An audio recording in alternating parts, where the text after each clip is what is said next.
That's Pedro's. That's his inspiration. Kate Upton is his inspiration while he works? His I like that, hey. He looks and he gawks. Hey, Pedro, I say your inspiration. Yeah, you got a new one. Nice Chiquito over here. And then you got Papa Francisco over here. He is funny. Hey, a little extra inspiration never hurts, right?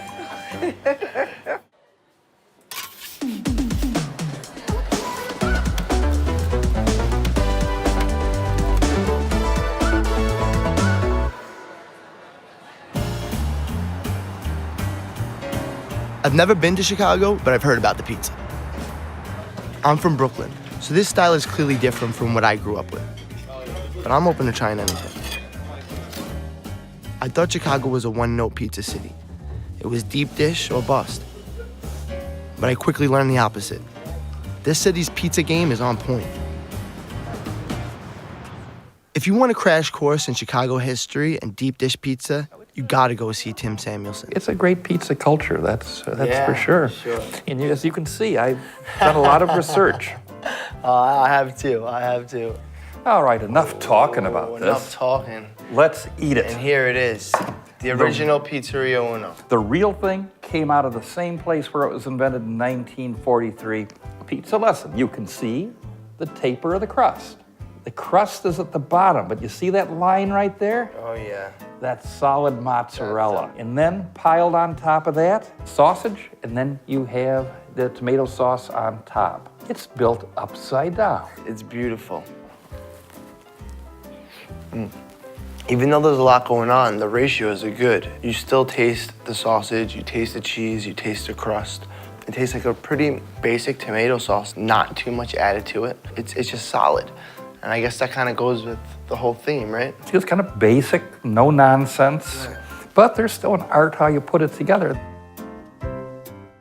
In Brooklyn and Long Island, where I grew up, pizza was a very big thing. And there was always this competition between New York and Chicago as far as the pizza thing goes, which, you know, they're very different styles. What does this pizza mean to the city? It's actually become one of the great symbols of the city. So when you mention Chicago, it's something that people think of. And there is kind of an interesting, almost a Midwest aspect, kind of the hearty meal Midwest. Totally. And 5 months out of the year, it's a cold city, you know, so you need something that's gonna fill you up, something that's gonna keep you warm. I mean, this pizza couldn't have been invented in California. Bingo. And it is different. I grew up in Chicago. I've been here all my life. There always was an energy about it.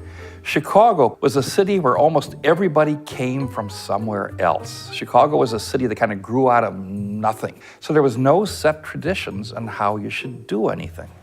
And so that gives the idea that you could improvise this kind of food, and not only in creating it, but you'll also find people who won't have any baggage about trying something new. So it's a real Chicago story.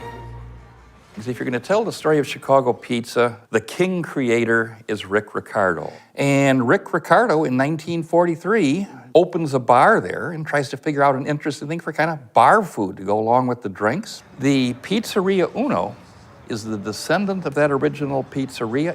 If there is the crown prince royalty of pizza, that's the Malnati's. So, I mean, pizza's in the Malnati's blood. Lou Malnati worked under his father, Rudy, in the early days of Pizzeria Uno.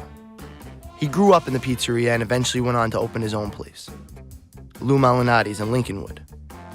Now, with over 40 locations, it's hard not to run into a Lou Malnati's. Despite its growth, Malnati's is still family-owned and operated by Lou's son, Mark. So we're gonna talk about pizza for a little while, and then we're gonna make some. If you're up for it, then I'm up for it. Well, I'm from New York, and this is my first time in Chicago. So you need directions. What is the Chicago deep dish pizza all about? Well, the Chicago deep dish pizza is different than New York pizza or other pizza because Chicago, you know, it's a different kind of town. This is a town where you want a whole meal on a plate, and that's what deep dish pizza is all about. You don't want me to say anything about how bad New York pizza is? Yeah, I mean, we could talk about New York pizza. If you start to saying that it's bad, then I'm gonna come at you with some stuff too. So I hope you got some thick skin. you know, this dough it doesn't want to be abused. It doesn't want to be, you know, fondled too much because it's going to come out light and flaky. And so now we're just going to take it and we're just going to kind of work it. I want you to work it all the way to the sides.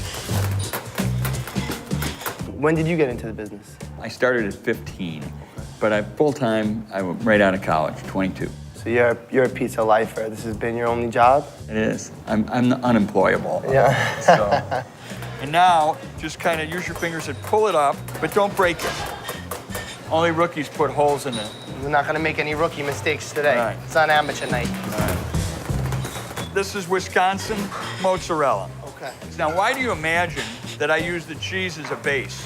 Because the cheese is gonna act as a sealant on the bottom here. So all the sausage fat doesn't sort of seep through and make the crust on the bottom soggy. I think that's true. And the other reason is it's gonna be a hell of a lot easier for us to apply the sausage to the pizza with a flat, sturdy base of cheese. Right. What were the early days like here? Opening day was 1971 in Lincolnwood, Illinois. I was 15, and I had invited a bunch of my friends to come over and just kind of help in case we got busy. Well, before the doors opened, there were people lined up down the sidewalk, around the corner. It was like Disney World was opening. Wow. And it stayed like that for months. You see the size of these tomatoes? Very plump. Are they broken by hand at all, or just kind of? We're gonna break them a little bit. How good is that? They're really delicious. Huh? You taste the sugar Yep, just popping out of that? I do. We're gonna give it a nice little coating. We're going in, ready? We're going in, baby. Let's do it. Here we go.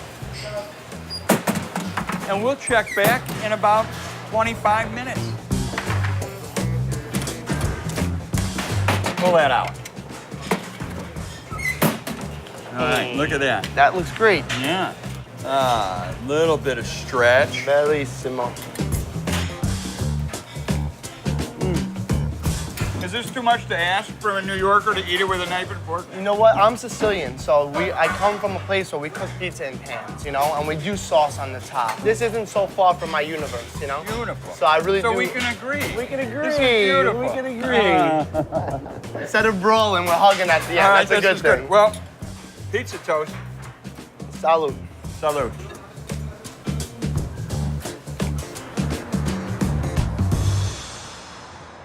Chicago and deep dish go hand in hand, but there's another style that's just as popular amongst the locals. Chicago is a thin crust town, and if you asked any old timer, regular that came in here, what kind of pizza is Chicago, they'd be thin crust. Steve Dolinsky, aka the Hungry Hound, is a Chicago food personality who just ranked 76 pizzerias.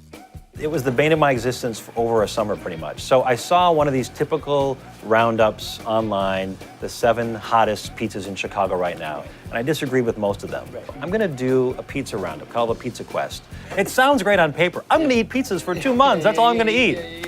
You know, my family thought I was crazy. I was bringing pizzas home every night. I'm like, here, you gotta try this one. And I just wanted to have once and for all, have a complete, ultimate guide to Chicago pizza. No one had ever done it, which was unbelievable to me. So coming to Chicago, I really just thought it was gonna be deep dish, so I'm kind of excited to try all these different styles of pizza. Well, I commend you for getting outside of the downtown area, because everybody comes to Chicago, they spend all their time in a 6-block radius, and they eat deep dish and stuffed. And then you get out into the actual neighborhoods of Chicago, like you have, and you see the real pizza, which is tavern-style, thin, crispy crust, square cut.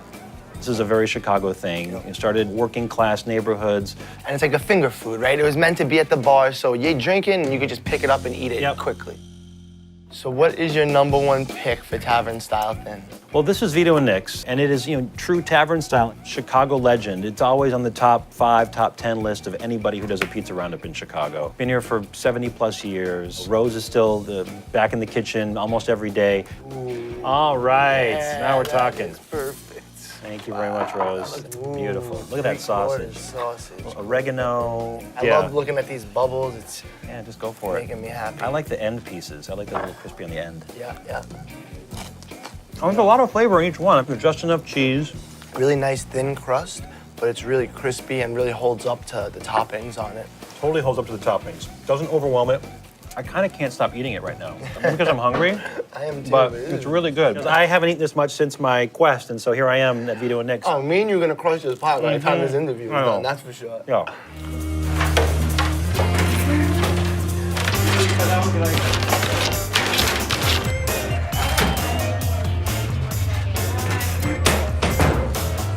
They throw the boards. I can't catch Do it. I get to give it a try? Yeah, you can. Hold on. Hand out. All Hand right, out. You're going to catch it. Catch Oh. it here. All right, now face right in the hand. All right. Close it up. Gotcha. Ooh, that was a toss. I like that, man. I like this kitchen. If it's in the hand, you just catch it. That was great. That was great. So what are we getting on this one? Wait. You need an apron and a hat. Okay, You can't be sounds on here good. without it. Now, I'm going to show you. 101 apron. Everybody gets this from me. All right. Okay? You I'm fold ready. it down once. You fold it down a second time. Okay. And then you roll it twice. Wow. And the key here is you take all the strings. You tuck them right underneath. Yeah, so it's nice and neat. Wow. That was the most detailed apron setup I've ever seen. This is the way I do mine. They do it differently, but I like doing it this way. Okay. Grandpa just had a tavern on the west side in 1920. And then the pizza began when my father came back from World War II. Why then? Well, my father had said to my grandmother, telling her about this pizza, well, she's been making it different, thicker, rectangular, just Right. like you're used to In the the pan. Sicilian Yeah, pizza. yeah. So he decided to make it thin, and it's grown and grown and grown.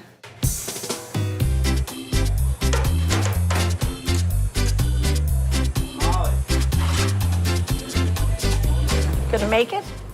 Sure. Small pieces, uniform.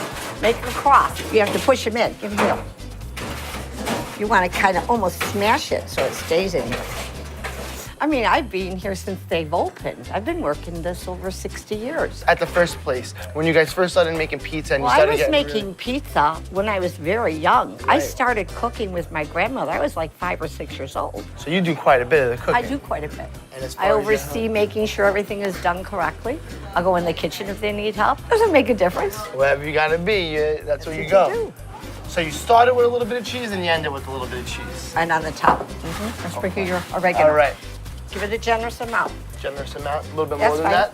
Coming in, Right there in the center. right here. Yep. Bang it on the counter.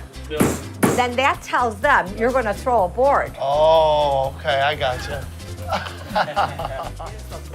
What's your day-to-day like? And I come down here, I start cooking. What time do you wake up usually? Well, today I started at 3. So I came down and made bread pudding. I mean, I'll start things like that. Whoa, here, let me give you a hug. So then you have to start your day, right? Oh, yeah. I'll do dough or whatever has to be done. So Sauce. you make the pizza dough. Primarily, I do the dough a lot. This is the dough proofing. Oh, wow. And it's already been punched down several Yep. times. Come back and punch it down every couple hours? Yeah. Wow, Smell look at all the those yeast. bubbles. I smell This it. was made last night. You want to punch it? Yeah. Push it down hard. This will be gone by the end of the night. We make it every day. I make my own wine. Here. So when you're not making pizza and you're not making bread pudding, you're making your wine? Yeah, here's Muscat. This is I have it? an M. That's one. Take it. Take it. Take it. Enjoy. Oh, we're gonna have some fun tonight, boys. Yep. You guys did it all, huh? And we did. Everything. The Sicilians, man, we're handy, huh? The bread pudding was delicious. The little icing on top. Mwah. I'm glad you enjoyed. Very much so. The south side of Chicago is associated with more of rougher neighborhoods, right? Working class. North Side people, when they come in, you can pick them out Yeah. instantly. Just the way they look like the deer in the night. That's a deer. I mean, that's how it seems to me. They come in, I think, expecting something different. Right. I really do believe that. It's Because you're okay. on the tops of all the lists and everything, so they expect maybe like a really fancy place. They don't realize what this place is about family and character and It's exactly really what good it is. food. We have families all the time in here. And I have seen 3 or 4 generations, maybe more. They feel like they're at home. And that's really true. It's a wonderful thing.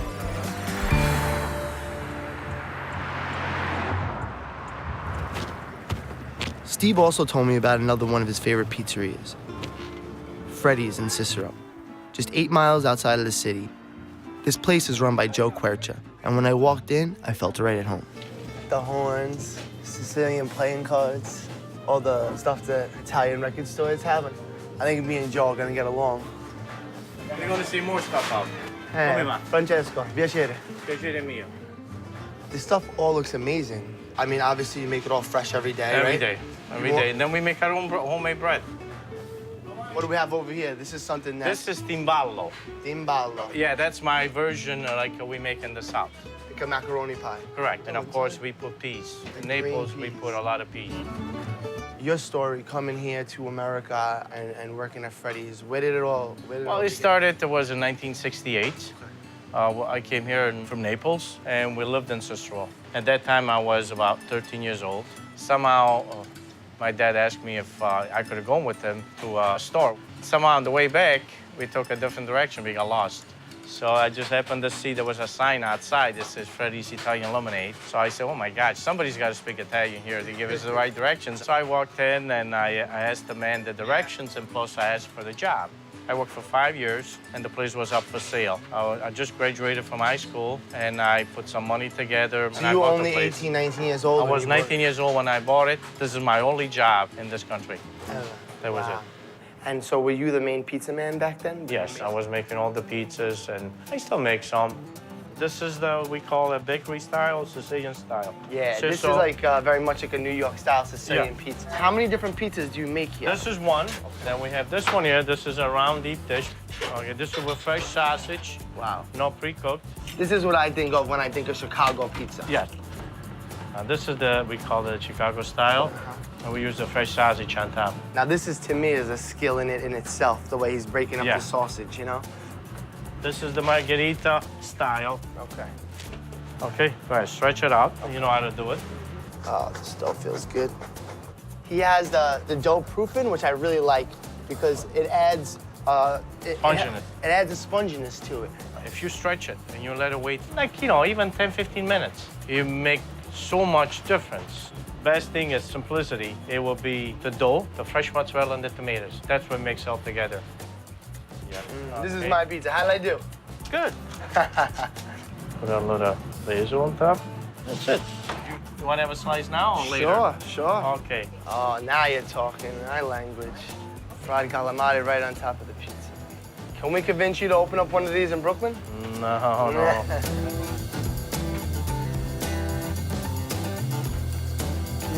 Did you ever think about put fried calamari on top? No. It's nice, delicious.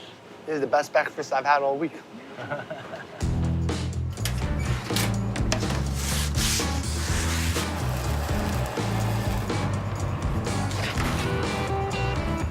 I really love your place because it's not your traditional pizzeria. You could come in and you could get something that is a restaurant quality dish.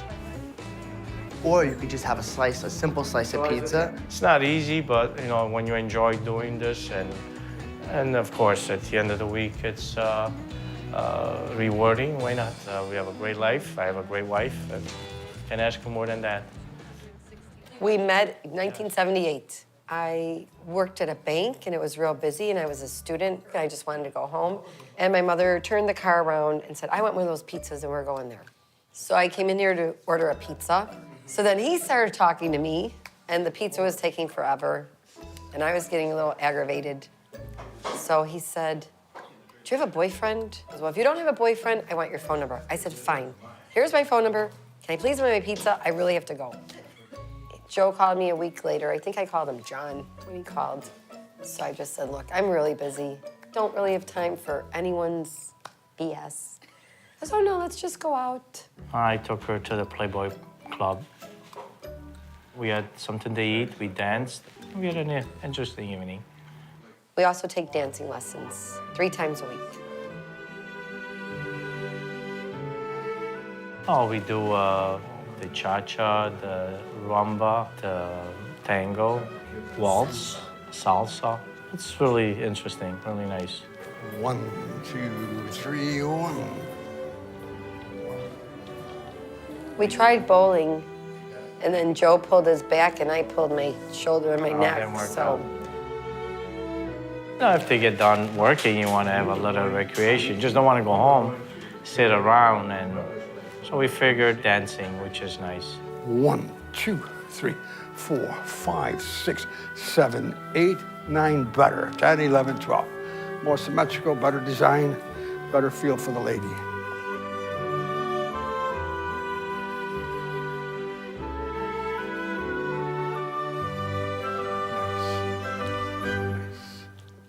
Okay. All right. How are you guys? Not your turn. All right. Frank needs a lesson. You insist. You never did this before? First time. Okay, First time this is the ever. box step. The box step to me is probably the eighth wonder of the world. Let's say a step that becomes familiar throughout all dance. This is the step. Gotcha. Gotcha. All right. Okay. Where should I have my arms? Just where you are. Hold my Just hand. where they are right now. Move okay. me backwards as you go forward. Okay. That way. Okay. Go to the side, right over. Right over. To the side, right over. That's it. Good. Now we got it. Okay. I'm feeling terrific right now. I'm feeling like I'm starting to get it down. At first, a little stiff, but Okay. Vito's quite the Okay. pro. First, another thing too, Frank.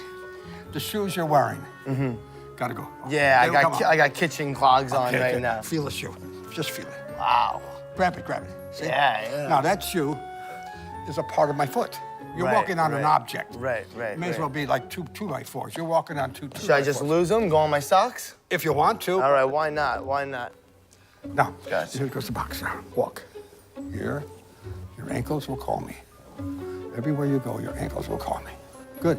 Much better. We can push your hips down, push them down, and lift the weight right out of your middle. Right out of the middle. That's it. See there? Not used to this pose. Push the hips down. All right. That's it. Don't move. Give me your left hand, but keep the strength that you have in your right hand. Touch me with my body. Okay. Now, walk me with the box step.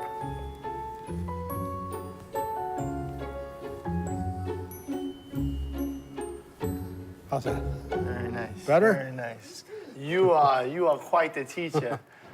Practice with them more. Yeah. Do I have hope? I do? Oh, yeah, he's got it. Oh, yes, All absolutely. right. All right. You can feel it in the Yeah, oh, aura? yes. This guy is a genius. I can't think of a better thing to do with an hour out of your day. Just kind of come down to the ballroom and do the cha-cha-cha. There's one guy in Chicago that's as legendary as his pizza. Bert Katz. There you go. See how nice he is? His posture got better and everything. No, he's been eating too much pizza. He's starting to slouch. Sit straight like I told you. And Look, these are my little friends so I that we. tried them. She didn't wear your hair today. What the hell? I never fit in. Bert and his wife Sharon opened Bert's Place in the 1980s. After 5 decades in the pizza game, Bert's hanging up his hat. I didn't get a chance to try Bert's pizza, but it didn't really matter. Spend a few hours with Bert was better than any pizza I could ever imagine. It's all full of leaves now. Love the outside, the dining tables. They're not wrought iron, aluminum. No kidding. So they don't rust. You better believe it. Oh, I Why are you thought gonna those get things them are every really- every year? You gotta scrape with a brush for crying out loud and paint them. To hell with that noise. See this sign? It's in perfect Latin. People used to say to me for years, "You must be Italian because you make good pizza." I got so damn sick and tired of hearing it. I had this sign made up. It says, "Jews make the best pizza." There's no one like Bert Katz. It's like this place is almost like a true expression of you. Well, probably, the place itself. Yeah, I would say to a degree. I buy all this little stuff you see around here because I like it. The store seems so warm to people, like they're in somebody's house. Yeah. There's nothing pretentious. There's no baloney. I mean, it's honest. You're responsible for 3 different pizzerias in Chicago. Yeah, basically, yeah. I read about a place called Gulliver's. I started there. And is that where you first started developing your style? Yeah, more so. After Gulliver's, then I opened up Pequod's. And we've been here 24 years in this store. What is a Bert Katz pizza? How would you describe it? You're asking Bert Katz, that's not fair. In regards to the common terminology of Chicago pizza, pan pizza, this stuff runs almost 2 inches thick. Mine is thinner, probably about half that size. The product that I've been making all these years is a matter of balance. The crust is dark and is nice and firm and kind of crispy, caramelized. You can actually see the air pockets in the dough, so it's a very light in texture. All the years that you've been operating here in Chicago, do you think of yourself as a pizza legend? Because a lot of people do. People put names on things. I don't look at it that way. I'm a pizza maker. I mean, that's all. I look at my customers. I want to keep them happy. I want to do right by them. People laugh at pizza. Well, you know what? You do it right, and let me tell you, you build up a following for years and years and years. When I meet guys like you, I'm a young pizza owner, and it makes me feel like, wow, if I could be sort of half the guy that you are. It makes you either happier, makes you smarter to get out of it while you can. There's two sides of the working coin. Just remember that. It really worked well for me. I'm very satisfied. We had a heck of a good run, and I'm content. I found my niche. Seems like the American dream to me. Or American nightmare. I mean, you know, dreams, nightmares, night hallucinations. I know it can be called a hell of a lot of things.